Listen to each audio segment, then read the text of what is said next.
راجستھان کی سرزمین پر اللہ سبحانہ و تعالیٰ سعود الدین اویسی کو عوام کے درمیان میں کھڑے ہو کر اگر بولنے کا موقع دیا تو پہلی مرتبہ میں فتح پور میں راجستھان میں آپ کے درمیان میں کھڑے ہو کر اپنی بات کو رکھ رہا ہوں۔ آپ کا بہت شکریہ۔ میں اپنے ذمہ داروں کا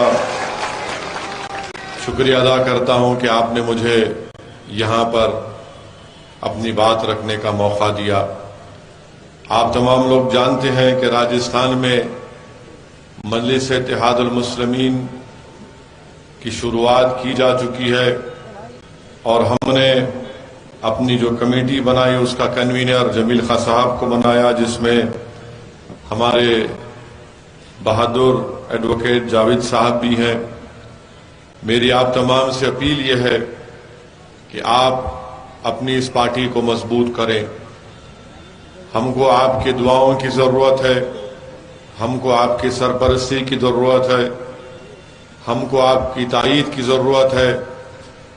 اس لیے میرے عزیز دوستوں اور بزرگوں، کیونکہ راجستھان میں ایک وکلپ نہیں تھا، یہاں پر ہمیشہ کانگریس اور بی جے پی کے درمیان میں ایک سطح کی کبڈی میچ کھیلی جاتی رہی ہے۔ اب انشاءاللہ تعالی ایک تیسری طاقت کے طور پر مجلس راجستھان میں ابھرے گی، اور مجھے یقین ہے کہ آپ کی تائید، آپ کی سرپرستی سے ضرور انشاءاللہ تعالی مجلس کا سفر کامیاب رہے گا، اور مجھے یقین ہے کہ یہاں پر انشاءاللہ تعالی مجلس ایک سیاسی طاقت بن کر راجستھان کے سرزمین میں ابھرے گی۔ میرے عزیز دوستوں اور بزرگوں، میں یہ بات اس لیے آپ سے عرض کر رہا ہوں کہ آج ہمارے وطن عزیز کی جو سیاست ہے، جو ماحول ہے، اس سے آپ تمام لوگ باخبر بھی ہیں اور اس کو آپ بخوبی جانتے بھی ہیں۔ اور آپ یہ بھی جانتے ہیں کہ جب پچھلے اسمبلی یا ویدھان سبھا کے چناؤ ہوئے تھے تو یہاں پر راجستھان کی جنتا نے کانگریس کو ووٹ دیا اور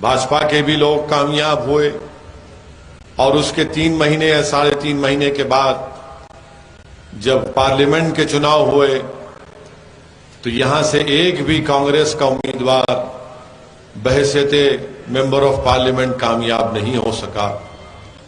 میرے عزیز دوستوں اور بزرگوں، میری زندگی کا جو تجربہ ہے وہ بہت چھوٹا ہے، مگر میں نے جو اپنے بڑوں سے سنا ہے، اپنے بڑوں کے تجربوں کی بنیاد پر جو انہوں نے مجھے سکھایا ہے، اور جو میں نے اپنی سیاسی سفر میں، جو ایک چھوٹا سا سفر رہا ہے ابھی تک، جو میں نے غلطیاں کر کے، ٹھوکریں کھا کر اور ذہین لوگوں کی رائے مشورے کو سن کر جو میں نے یہ سنا اور سمجھا، وہ یہ ہے کہ یاد رکھیے کہ جب تک آپ کے پاس اپنی ایک سیاسی آواز نہیں ہوگی، ہم اپنے مسائل کو حل نہیں کروا سکتے۔ آپ برسوں سے ہم لوگ ووٹ ڈالنے والے بن چکے ہیں، مگر ہم ووٹ لینے والے نہیں بنے ہیں۔ کوئی یہ کہے گا کہ اس کی مثال کیا ہے، یا پھر ہم کو سمجھاؤ۔ میرے عزیز دوستوں اور بزرگوں، یاد رکھیے، جب تک آپ اپنے ووٹ سے اپنے نمائندے کو کامیاب نہیں کریں گے، آپ سے انصاف نہیں ہوگا۔ جب تک آپ اپنے ووٹ سے اتحاد کی طاقت پر آپ اپنے نمائندے کو کامیاب نہیں کریں گے، ہم اپنے مسائل کو حل نہیں کروا سکیں گے۔ جب تک آپ اپنے ووٹ کی طاقت پر اپنے نمائندے کو کامیاب نہیں کریں گے، چاہے وہ چناؤ ویدھان سبھا کا ہو، پارلیمنٹ کا ہو، ضلع پریشد کا ہو یا لوکل باڈی کا ہو، یاد رکھیے ہم اپنی تکالیف کو دور نہیں کر پائیں گے۔ یہ اس لیے میں کہہ رہا ہوں کیونکہ جہاں کہیں بھی میں جاتا ہوں وہاں پر مسائل لوگ ہم کو بتاتے ہیں، ذمہ دار لوگ بتاتے ہیں، اور جب ہم ان مسائل کو دیکھتے ہیں اور جب عوام سے پوچھتے ہیں کہ یہ مسئلہ کیوں نہیں حل ہوا، تو جواب میں یہ آتا ہے کہ ہمارا ودھائک یا ہمارا سانسد یا ہمارا لیڈر جس کو ہم نے اپنے ووٹ سے منتخب کیا وہ ہماری تکالیف کو محسوس نہیں کرتا، وہ صرف چناؤ کے درمیان میں ہمارے پاس نظر آتا ہے، پھر 5 سال کے بعد دوبارہ ہمارے گلی کوچوں میں ہمارے گاؤں میں آ کر ہم سے ووٹ کی بھیک مانگتا ہے، اور پھر جب بھیک مانگتا ہے ہم سے یہ بھی کہتا ہے کہ دیکھو اگر مجھے ووٹ نہیں ڈالو گے تو بھاجپا جیت جائے گی۔ میرے عزیز دوستوں اور بزرگوں، ہماری زندگی کا مقصد صرف یہ نہیں ہے کہ ہم صرف ووٹ ڈالتے رہیں، اور جب ہم انصاف کا مطالبہ کریں، جب ہم سمان کی بات کریں، جب ہم حق کی بات کریں تو ہم سے یہ کہا دیا جاتا ہے کہ نہیں تم مسلمان ہو، تم سمان، عزت اور انصاف اور حق کی بات مت کرو، تمہارا کام صرف یہی ہے کہ تم ووٹ ڈال کر بھاجپا کو ہرا دو۔ میرے عزیز دوستوں اور بزرگوں، جس سرزمین سے میں آیا ہوں وہ حیدرآباد اور تلنگانہ ریاست ہے، وہاں پر بھی مجلس اتحاد المسلمین کے صرف 7 MLA ہیں، وہاں پر مسلمانوں کی آبادی قریب 65 لاکھ کے قریب ہے۔ میں آپ سے پوچھنا چاہ رہا ہوں، جب 7 ودھائک تلنگانہ میں آپ کی دعاؤں سے اور آپ کی اتحاد کی طاقت اور قوت کے بلبوتے پر کامیاب ہوتے ہیں، تو پھر وہاں پر تلنگانہ میں مجلس کی نمائندگی پر، مجلس کے ریپرزنٹیشن پر تلنگانہ کی حکومت نے آج سے 7 سال پہلے مسلم اقلیت کے لیے ایک ریزیڈنشل سکول کھولے، اور آج کی تاریخ میں 60,000 مسلمان بچے اور بچیاں 6ٹھی جماعت سے 12ویں جماعت تک، 6 سے 12 کلاس تک فری میں سکول میں پڑھتی ہیں۔ بچیوں کا الگ سکول ہے۔ میرے دوست سنو میری بات کو، میں تھالی مارنے کے لیے، داد حاصل کرنے کے لیے نہیں کہہ رہا ہوں، میں کوئی شاعر نہیں ہوں کہ کلام پڑھ کر تم سے واہ واہ حاصل کر رہا ہوں۔ میں آپ کے درمیان میں کھڑے ہو کر آپ کو یہ بتانے کی کوشش کر رہا ہوں کہ تلنگانہ میں 60,000 مسلم بچے اور بچیاں اسکول میں پڑھ رہی ہیں، فری میں پڑھ رہی ہیں۔ بچیوں کا علیحدہ سکول، اس میں ان کا علیحدہ ہاسٹل، بچوں کا الگ سکول اور علیحدہ ہاسٹل، ان کو وہاں پر کتابیں دی جاتی ہیں، پہننے کے لیے کپڑا دیا جاتا ہے، اور بہترین کھانے کا انتظام وہاں پر کیا گیا۔ بتائیے کیا مجلس کا کوئی MLA کبھی منتری بنا؟ جب تک میں زندہ رہوں گا مجلس کا کوئی MLA منتری نہیں بنے گا، نہ سنتری بنے گا، بلکہ وہ ایک لڑنے والا بنے گا اپنے حق کے لیے جو ہم نے کیا۔ بتائیے کیا راجستھان میں اتنی بڑی آبادی یہاں پر مسلم اقلیت کی ہے، کیوں نہیں کانگریس کی سرکار نے اس طرح کا انتظام کیا؟ کتنا بجٹ ہے یہاں پر؟ آپ کے اقلیتی منسٹری کا بجٹ جو مجھے بتایا گیا، ہو سکتا کہ شاید غلط ہو، مگر ذمہ داروں نے مجھے بتایا کہ اقلیت مائنارٹیز کا بجٹ یہ ہے، صرف 98.55 کروڑ ہے 2022 کا، صرف 98.55 کروڑ، اور آپ کی آبادی مسلمانوں کی راجستھان میں 62 لاکھ ہے۔ میرے عزیز دوستوں اور بزرگوں، تلنگانہ میں مسلمانوں کی آبادی قریب، میں نے آپ سے کہا کہ 45 لاکھ کے قریب ہے۔ کتنا مائنارٹیز کا بجٹ ہے آپ کو معلوم؟ 1728 کروڑ روپئے،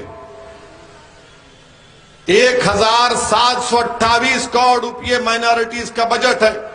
ٹھیک ہے، اس سال تھوڑا سرکار نے پیسے کم دیے، مانے ریلیز نہیں ہوئے، میں مانتا ہوں اس بات کو، مگر یہ کون سا انصاف ہے کہ آپ یہاں پر صرف 98.55 کروڑ 62 لاکھ کی آبادی، اور تلنگانہ میں 44 لاکھ کی آبادی کے لیے 1728 کروڑ روپئے مائنارٹی کا بجٹ ہے۔ میں پوچھنا چاہتا ہوں میرے عزیز دوستوں اور بزرگوں، میں